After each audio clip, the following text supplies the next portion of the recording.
Hello दोस्तों, आप सभी का स्वागत है आपके अपने YouTube channel SSC exam pro में।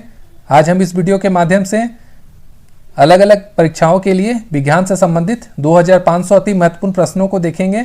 यह प्रश्नों की सीरीज का 18वां पार्ट है। अगर आप पहला 17 पार्ट देखना चाहते हैं तो मेरे चैनल पर जाके देख सकते हैं। आगे का पार्ट अगले वीडियो में आएगा। अगर आप पूरे सीरीज के प्रश्नों को अच्छे से समझ लेंगे तो आप ऑलमोस्ट सभी प्रश्न विज्ञान से संबंधित सीख लेंगे, जो आपके आने वाले परीक्षाओं के लिए बहुत ही इंपॉर्टेंट हो जाएगा। तो चैनल को लाइक, शेयर और सब्सक्राइब जरूर करें तथा नोटिफिकेशन बेल को भी क्लिक कर दें। तो चलिए शुरू करते हैं प्रश्नों की सीरीज का पार्ट 18 का पहला प्रश्न। तो पहला प्रश्न है, प्रतिध्वनि का कारण है ध्वनि का प्रवर्तन, ध्वनि का अपवर्तन, ध्वनि का अवशोषण या फिर ध्वनि का चाल। तो इसका आंसर होगा ऑप्शन नंबर बी, ध्वनि का अपवर्तन। अगला प्रश्न है, झूला झूलते समय कोई व्यक्ति झूला पर खड़ा हो जाए तो उसका आवर्तकाल बढ़ जाएगा, घट जाएगा, अपवर्तित रहेगा या कोई नहीं। तो इसका आंसर होगा ऑप्शन नंबर बी, घट जाएगा। अगला प्रश्न है, यदि झूले पर एक व्यक्ति के स्थान पर दो व्यक्ति बैठ जाए तो आवर्तकाल बढ़ जाएगा, घट जाएगा, अपरिवर्तित रहेगा या कोई नहीं। तो इसका आंसर होगा ऑप्शन नंबर सी, अपरिवर्तित रहेगा। अगला प्रश्न है, सेकेंडी पेंडुलम का आवर्तकाल होता है 1 सेकंड, 2 सेकंड, 3 सेकंड या फिर 4 सेकंड। तो इसका आंसर होगा ऑप्शन नंबर बी, 2 सेकंड। अगला प्रश्न है, कोशिका नली में जल का ऊपरी सतह होता है अवतल, उत्तल, समतल या फिर कोई नहीं। तो इसका आंसर होगा ऑप्शन नंबर बी, उत्तल। अगला प्रश्न है, द्रव का घनत्व अधिक होने पर पृष्ठ तनाव बढ़ जाता है, घट जाता है, अपरिवर्तित रहता है या फिर कोई नहीं। तो इसका आंसर होगा ऑप्शन नंबर ए, बढ़ जाता है। अगला प्रश्न है, पारे को जब एक बर्तन पर रखा जाता है तो मेनिस्कस होता है अवतल, उत्तल, समतल या कोई नहीं। तो इसका आंसर होगा ऑप्शन नंबर बी, उत्तल। अगला प्रश्न है, ऊंचाई बढ़ाने से वायुमंडलीय दाब स्थिर रहता है, घट जाता है, बढ़ जाता है या कोई नहीं। तो इसका आंसर है ऑप्शन नंबर बी, घटता है। अगला प्रश्न है, एक बार बराबर होता है 10 का पावर -5 पास्कल के, 10 का पावर 7 पास्कल के, 10 का पावर 5 पास्कल के या फिर 10 का पावर 4 पास्कल के। तो इसका आंसर होगा ऑप्शन नंबर सी, 10 का पावर 5 पास्कल के। अगला प्रश्न है, किसी वस्तु का भार अधिकतम होता है जल में, वायु में, निर्वात में या फिर कोई नहीं। तो इसका आंसर होगा ऑप्शन नंबर सी, निर्वात में। अगला प्रश्न है, पृथ्वी की अपेक्षा चंद्रमा का द्रव्यमान लगभग है 1/4, 1/81, 1/100 या फिर 1/1000। तो इसका आंसर होगा ऑप्शन नंबर बी, 1/81। अगला प्रश्न है, भूस्थायी उपग्रह पृथ्वी के चारों ओर चक्कर लगाता है 12 घंटे में, 24 घंटे में, 36 घंटे में या फिर 48 घंटे में। तो इसका आंसर होगा ऑप्शन नंबर बी, 24 घंटे में। अगला प्रश्न है, पृथ्वी पर वायुमंडलीय दाब का कारण है गुरुत्वाकर्षण, पृथ्वी का परिक्रमण, पृथ्वी का घूर्णन या फिर कोई नहीं। तो इसका आंसर होगा ऑप्शन नंबर ए, गुरुत्वाकर्षण। अगला प्रश्न है, पृथ्वी का पलायन वेग है 15 किलोमीटर पर सेकंड, 11.2 किलोमीटर पर सेकंड, 21.1 किलोमीटर पर सेकंड या फिर 7 किलोमीटर पर सेकंड। तो इसका आंसर होगा ऑप्शन नंबर बी, 11.2 किलोमीटर पर सेकंड। अगला प्रश्न है, जब कोई वस्तु ऊपर से गिराई जाती है तो उसका भार होता है परिवर्तनशील, अपरिवर्तनशील, शून्य या फिर कोई नहीं। तो इसका आंसर होगा ऑप्शन नंबर ए, परिवर्तनशील। अगला प्रश्न है, ग्रहों के गति के नियम को किसने प्रतिपादित किया था?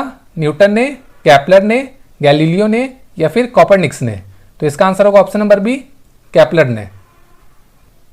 अगला प्रश्न है, एक जेट इंजन किस सिद्धांत पर कार्य करता है? वस्तु का संरक्षण, शक्ति का संरक्षण, कोणीय आघूर्ण का संरक्षण या फिर रैखिक संवेग का संरक्षण। तो इसका आंसर होगा ऑप्शन नंबर डी, रैखिक संवेग का संरक्षण। अगला प्रश्न है, एक गेंद को क्षैतिज से कितने कोण पर फेंकने पर अधिकतम क्षैतिज दूरी तय कर सकेगी? 0 डिग्री, 90 डिग्री, 45 डिग्री या फिर 60 डिग्री। तो इसका आंसर होगा ऑप्शन नंबर सी, 45 डिग्री। अगला प्रश्न है, वायुमंडल में बादलों के तैरने का कारण है ताप, वेग, दाब या फिर घनत्व। तो इसका आंसर है ऑप्शन नंबर डी, घनत्व। अगला प्रश्न है, गैस के अणुओं की गतिज ऊर्जा किस ताप पर शून्य होती है? 0 degree Celsius, -273 degree Celsius, 100 degree Celsius या फिर 100 केल्विन। तो इसका आंसर होगा option number B, -270 degree Celsius. अगला प्रश्न है, पारे की तापमापी किस ताप पर प्रयुक्त हो सकता है? 260 degree Celsius, 100 degree Celsius, 360 degree Celsius या फिर 500 डिग्री सेल्सियस। तो इसका आंसर होगा option number C, 360 degree Celsius. अगला प्रश्न है, प्रिज्म द्वारा किस रंग का विचरण अधिकतम होता है? बैगनी, लाल, नारंगी या फिर हरा। तो इसका आंसर है ऑप्शन नंबर ए, बैगनी। अगला प्रश्न है, किस गैर में उत्पन्न ध्वनि तरंग सदैव होता है? अनुदैर्घ्य में, अनुप्रस्थ में, अपरागामी में या फिर विद्युत चुंबकीय में। तो इसका आंसर होगा ऑप्शन नंबर ए, अनुदैर्घ्य में।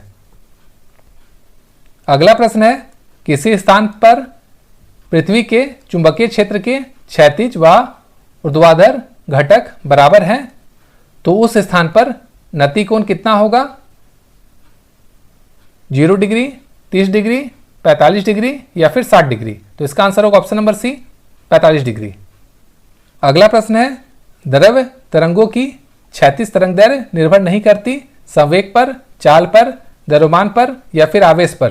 तो इसका आंसर होगा ऑप्शन नंबर डी, आवेश पर। अगला प्रश्न है, कौन सा कण सबसे अधिक अस्थायी है? प्रोटॉन, न्यूट्रॉन, इलेक्ट्रॉन या फिर अल्फा कण। तो इसका आंसर होगा ऑप्शन नंबर बी, न्यूट्रॉन। अगला प्रश्न है, एंगस्ट्रम क्या मापता है? द्रव्य की मात्रा, प्रकाश तरंग दैर्घ्य, केबल की लंबाई या फिर जहाज की गति। तो इसका आंसर होगा ऑप्शन नंबर बी, प्रकाश तरंग दैर्घ्य। अगला प्रश्न है, श्यानता गुणांक ऐसा इकाई है? पवाइस की, पास्कल की, वाट की या फिर कोई नहीं। तो इसका आंसर होगा ऑप्शन नंबर ए, पवाइस की। अगला प्रश्न है, एक पैदम बराबर होता है 6 मीटर का, 6 फीट का, 60 फीट का या फिर 100 सेंटीमीटर का। तो इसका आंसर है ऑप्शन नंबर बी, 6 फीट का। अगला प्रश्न है, टाइपराइटर के आविष्कारक हैं? साकली, पास्कल, सॉल्स या फिर वाटरमैन। तो इसका आंसर है ऑप्शन नंबर सी, सॉल्स। अगला प्रश्न है, जेट इंजन किस सिद्धांत पर कार्य करता है? द्रव्यमान संरक्षण पर, ऊर्जा संरक्षण पर, रैखिक संवेग संरक्षण पर या फिर कोणीय संवेग संरक्षण पर। तो इसका आंसर होगा ऑप्शन नंबर सी, रेखीय संवेग संरक्षण पर। अगला प्रश्न है, मानक दाब है पारे का 760 सेंटीमीटर, पारे का 70 mm वायुमंडलीय दाब या फिर 1.2 वायुमंडलीय दाब। तो इसका आंसर होगा ऑप्शन नंबर बी, पारे का 70 मिलीमीटर। अगला प्रश्न है, मैनोमीटर के द्वारा किसकी माप की जाती है? वायु दाब की, गैसों का दाब की, द्रवों का घनत्व की या फिर सतह पर तेल का दबाव की। तो इसका आंसर होगा ऑप्शन नंबर बी, गैसों का दाब की। अगला प्रश्न है, वस्तु की मात्रा बदलने पर अपरिवर्तित रहेगा? आयतन, भार, द्रव्यमान या फिर घनत्व। तो इसका आंसर होगा ऑप्शन नंबर डी, घनत्व। अगला प्रश्न है, केल्विन माप में मानव शरीर का सामान्य ताप है? 280, 290, 300 या फिर 310 केल्विन। तो इसका आंसर होगा ऑप्शन नंबर डी, 310 केल्विन। अगला प्रश्न है, पारा जमता है 39 डिग्री सेल्सियस पर, -39 डिग्री सेल्सियस पर, 40 डिग्री सेल्सियस पर या फिर 60 डिग्री सेल्सियस पर। तो इसका आंसर होगा option number B, -39 degree Celsius पर। अगला प्रश्न है, उच्च तापक्रम को मापने का यंत्र है? हाइग्रोमीटर, पायरोमीटर, टेकोमीटर या फिर पिक्नोमीटर। तो इसका आंसर होगा ऑप्शन नंबर बी, पायरोमीटर। तो दोस्तों, यह था विज्ञान से संबंधित प्रश्नों की सीरीज का पार्ट 18। अगर आप आगे का वीडियो देखना चाहते हैं तो मेरे चैनल को लाइक, शेयर और सब्सक्राइब जरूर करें। Thank you.